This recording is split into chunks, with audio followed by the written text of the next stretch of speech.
আমি নিজে বলছি, আমার বুঝ হওয়ার পরে আমি কারো জন্য এতটা কাঁদি নাই। আমি আমার এই নওজোয়ান শহীদ শরীফ উসমান হাদি রাহিমাহুল্লাহ তাআলা, তার জন্য আমার চোখের পানি যেটুকু পড়েছে। আমার শায়েখ আল্লামা মুফতি মুশতাকুন নবী কাসিমি, আমি তাকে দেখছি বাচ্চার মতো অজরে কাঁদছে। একসাথে ভাত খাইতে বসছি, ভাতের থালার সামনে পর্যন্ত হুজুরে দেখছি কাঁদতেছে। কয় মাওলানা, আমি তো ছেলেটারে ভুলতে পারছি না। আজকে তোমরা দেখছো, সারা পৃথিবী দেখছে, একজন 33 বছর বয়সের যুবক। এই যুবক ইমানদার ছিল। আমার প্রিয় ভাই, আমার কলিজার টুকরা ভাই শহীদ শরীফ উসমান হাদি রাহমাতুল্লাহ আলাই, এই নওজোয়ান ইমানদার নওজোয়ান 5 ওয়াক্ত নামাজ সে পড়ত প্রতিদিন। খুদার কসম, ফজরের নামাজ সে জামাতে পড়ত। ফজরের জন্য বন্ধুদেরকে ডাকতো। ফজরের নামাজ পড়ে তার সংসদীয় এলাকা, যেখান থেকে সে স্বতন্ত্র প্রার্থী হতে চেয়েছে, সেখানে ওয়ার্কিং করত। যেদিন গুলিবিদ্ধ হয়েছে সেদিন তো সে জুমার নামাজ পড়ে আল্লাহকে সেজদা দিয়ে মসজিদ থেকে বাইর হয়েছে। এর কিছুক্ষণের মধ্যেই সে গুলিবিদ্ধ হয়েছে। সে হাফেজে কোরআন ছিল, তার বাবা আলেম ছিলেন, তার বড় ভাই আলেম, সে মাদ্রাসার ছাত্র ছিল, সে আল্লাহকে ভালোবাসতো, পাক্কা ইমানদার ছিল। তার হৃদয়ের সবটায় দেশপ্রেম, মাতৃভূমির 1 ইঞ্চি জমিন, মাতৃভূমির 1 ইঞ্চি জমিনের আজাদি, স্বাধীনতা, সার্বভৌমত্ব সে দিল থেকে চেয়েছিল। তার বক্তব্য এটাই ছিল যে আমি আমার মাতৃভূমির 1 ইঞ্চি জমিন আমি কাউকে নিতে দেব না, নিতে দেব না। এক যুবক আল্লাহকেও রাজি করেছে, মাতৃভূমির প্রতি ভালোবাসা দেখাইছে।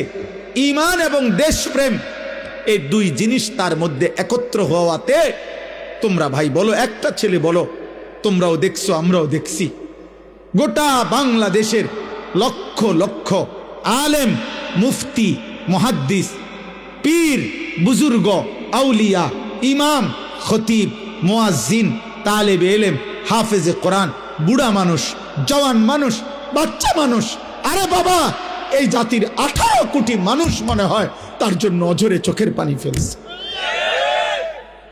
আমি অসংখ্য আলেমের মুখে শুনছি, আমি নিজে বলছি, আমার বুঝ হওয়ার পরে আমি কারো জন্য এতটা কাঁদি নাই। আমি আমার এই নওজোয়ান শহীদ শরীফ উসমান হাদি রাহিমাহুল্লাহ তাআলা, তার জন্য আমার চোখের পানি যেটুকু পড়েছে। আমার শায়েখ আল্লামা মুফতি মুশতাকুন নবী কাসিমি, আমি তাকে দেখছি বাচ্চার মতো অজরে কাঁদছে। একসাথে ভাত খাইতে বসছি, ভাতের থালার সামনে পর্যন্ত হুজুরে দেখছি কাঁদতেছে। কয় মাওলানা, আমি তো ছেলেটারে ভুলতে পারছি না। তাইলে বলো ভাই, এত মানুষের চোখের পানি ঝরছে একজন ইমানদার যুবকের জন্য। তোমরা দেখছো বাবা, অতএব তোমাদের কাছে বলি, বাপ, মরিলে এমন মরাই মইরো, বাঁচলে এমন বাঁচাই বাইচ।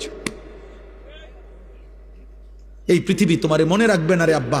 এই নারী, ছবি, মোবাইল, অশ্লীল দৃশ্য, জিনা, ব্যভিচার, মদ, জুয়া, বন্ধুদের অসৎ আড্ডা, রাত্র দিন মোবাইলের আসক্তি, আর 1 ওয়াক্ত নামাজের সেজদা নাই।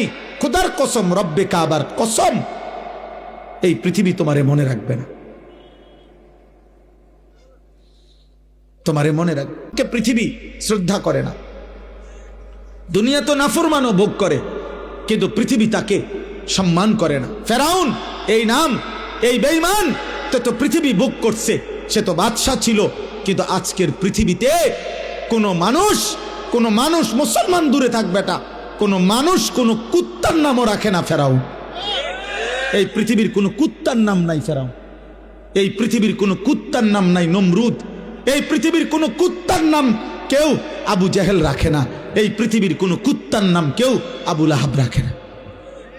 কিন্তু 1450 বছর আগে এক গোলাম, কৃতদাস, হাবশি গোলাম, নিগ্রু, কালো গোলাম, সে আল্লাহকে রাজি করেছে। নবী সাল্লাল্লাহু আলাইহি সাল্লামের ভালোবাসা বুকে নিয়ে কবরে গেছে। আজকে 1450 বছর পরেও পৃথিবীর লক্ষ কোটি ইমানদারের সন্তানের নাম বেলাল। বেলালের কোনো আঞ্চলিকতা নাই, বেলালের কোনো সীমানা নাই, বেলাল সারা পৃথিবীর, আবু বকর সারা পৃথিবীর, ওমর সারা পৃথিবীর।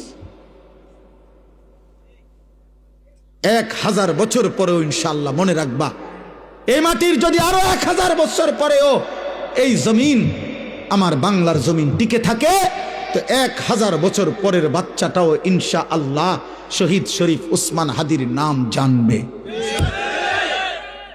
ওকে চিনবে, ওকে চিনবে। জুনায়েদ বাগদাদির নাম সবাই জানে, বাগদাদের আর কোনো ধনীর নাম কেউ জানে না। বাইজিদ বুস্তামির নাম সবাই জানে, বুস্তাম নগরীর কোনো সম্পদশালী ক্ষমতাধর ব্যক্তির নাম কেউ জানে না। আব্দুল কাদের জিলানী রাহমাতুল্লাহ আলাইহির নাম সবাই জানে, কিন্তু ওনার ওই বাগদাদের ইরাকের ওই সময়কার কোনো ধনাঢ্য ক্ষমতাধর কোনো ব্যক্তির নাম পৃথিবী জানে না। রাবেয়া বসরির নাম সবাই জানে, কিন্তু ওই জামানার কোনো সুন্দরী রূপসী নর্তকীর নাম পৃথিবী জানে না। বেঈমানের নাম থাকে না, নাফরমানের নাম থাকে না, ইমানদারের নাম কলিজায় কলিজায় বসে যায়, ইমানদারের নাম আরশে আজিমে লেখা হয়ে যায়। ফেরো, তুমি ফেরো, আল্লাহর দিকে ফেরো, আল্লাহর দিকে ফেরো। আমি বড় আশাবাদী, একটা একটা নওজোয়ান ফিরবে। আগামী দিনের স্বপ্ন দেখি আমরাও থাকবো না।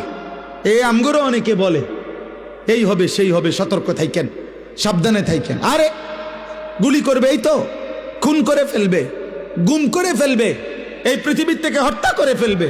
আমি তো স্পষ্ট বলছি, যাই করো বেঈমান, যাই করো, যেই কোনো আলেম, যেই কোনো ইমানদার, যেই কোনো সাহসী বাংলার স্বাধীনতাকামী আধিপত্যবাদ বিরোধী বাংলার যেই কোনো ইমানদার যুবককে যাই করো, গুলি করো, খুন করো, শহীদ করো, হত্যা করো, গুম করো, হারিয়ে ফেলো, আর কোনো আলেমকে যাই করো, শেষ পর্যন্ত তাকে তো তুমি আল্লাহর কাছেই ফেরত পাঠাইবা। আর ওই মালিক ইনসাফ করবেন, ইনসাফ করবেন, তিনি জুলুম করবে না।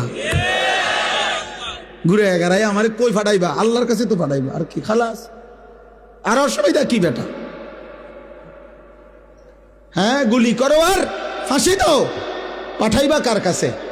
তো সারছে তো, উনি তো সব দেখছে, উনি তো সব জানে, উনি তো জুলুম করবে না। আল্লাহ জুলুম করবে? খালাস, আর চিন্তা কিসের? পরিবার, বিবি বাচ্চা কিচ্ছু হয় না, এ আস্তে আস্তে কাব্যে কুব্বাইয়া দাঁড়ায় যায়, সবে জিন পার হইয়া যায়। কত এতিম বাচ্চা, কত বিধবা নারী এই পৃথিবীতে শেষ পর্যন্ত আল্লাহর দয়ায় এ টিকে গেছে। এতিম মানুষ পৃথিবীতে বাঁচে না, এতিম মানুষ গদ্দুয়ার করে না, এতিম মানুষ বিয়া করে না, তো তো কি হইছে? কি হইছে? শহীদ শরীফ উসমান হাদির ছেলে 8 বছরের মাসুম বাচ্চা মরবে না। আল্লাহ চাহে তো আমরা দোয়া করছি সে যেন আগামী দিনে মাহাদির সৈনিক হইতে পারে, তার হাতে আজাদির ইতিহাস যেন রচিত হয়। এজন্য তোমরা কিশোর, তোমরা যুবক, তোমরা শপথ নাও, শপথ নাও, একটা গুলি জানো, একটা গুলি, একটা বুলেট তোমাদের লক্ষ কোটি যুবকের ইমান যেন দুর্বল না করে। তোমরা মাটির আজাদি, মাতৃভূমির আজাদি বলে দাও। আধিপত্যবাদের দোসরদেরকে তোদের সংখ্যা বেঈমান বেশি হইতে পারে, কিন্তু আমার মাটিতে ইমান বেশি।